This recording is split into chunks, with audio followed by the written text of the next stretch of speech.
বন্ধুরা আমার ছেলে এখন করছে, ছেলে বাবা দুজনাই খেলা করছে। আজ হচ্ছে শুক্রবার, ছেলে বাবা খেলা করছে, দুজনাই খেলা করছে। ছেলে শুয়ে আছে, ওর বাবা পেছন আজকের খাওয়া দাওয়া সকালে কি হবে সেটাই দেখাবো। আজকে সকালে সেটাই দেখাবো তোমাদের। আজকে সকালে কি খাবো সেটা দেখাবো তোমাদের।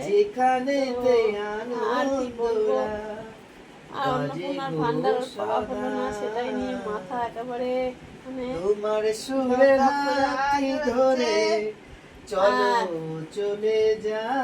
আর গান গেয়েও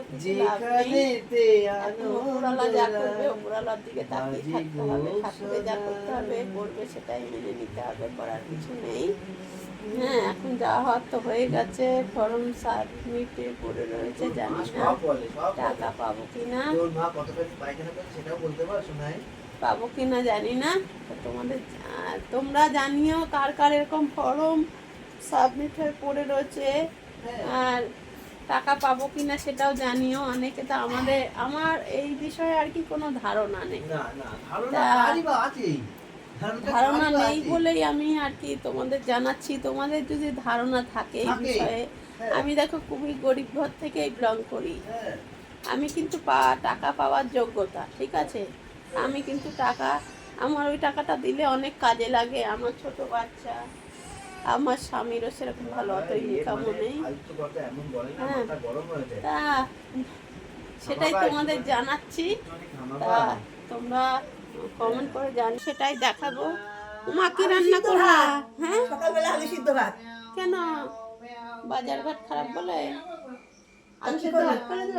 হ্যাঁ, আলু সিদ্ধ ভাত। হ্যাঁ, তো বন্ধুরা আজকে স্কুলে কিন্তু ভাত দিচ্ছে, তা ভাতটা ছেড়ে দিয়ে লাভ কি, শুধু ভাতই খাবো। শুধু ভাত বলতে বাড়িতে আলু সেদ্ধ করা হয়েছে, আর ওই ভাতটা আর কি আছে সেটাই খাবো। এখন কিছু করার নেই, এভাবে চলতে হবে। আর আজকে কি রান্না হবে? ও মা, কি রান্না হবে আজকে? ভেন্ডি দিয়ে আলু দিয়ে পেঁয়াজ দিয়ে ভাজা, পেঁয়াজি হবে আর আলু ভাজা হবে, পেঁয়াজ ভাজা হবে, হ্যাঁ, আর ডাল হবে। আচ্ছা, রান্না হলে অবশ্যই দেখাবো। পেঁয়াজি কিন্তু আমার শাশুড়িমার হাতের রান্না পেঁয়াজি খুব ভালো লাগে, আর রান্না ভালোই করে উনি। তো থেকো তোমরা, ভিডিওতে দেখাবো, সব দেখাবো। হ্যাঁ, তো বন্ধুরা বাড়ির আমি না আলু দিয়ে, হ্যাঁ ভেন্ডি ধুয়ে নিয়েছিল, এগুলো ধুইছি, এগুলো ধুবো। এই যে ভেন্ডিগুলো সব কেটে নিচ্ছে। আর ভেন্ডি আলু ভাজা করলে কিন্তু খুব ভালো লাগে, তো সেটাই দেখালাম তোমাদের। তোমরা ভিডিওতে থাকো। আলু ভাজা করবো, পেঁয়াজি করি, থাকলো, রাখছি, টাটা।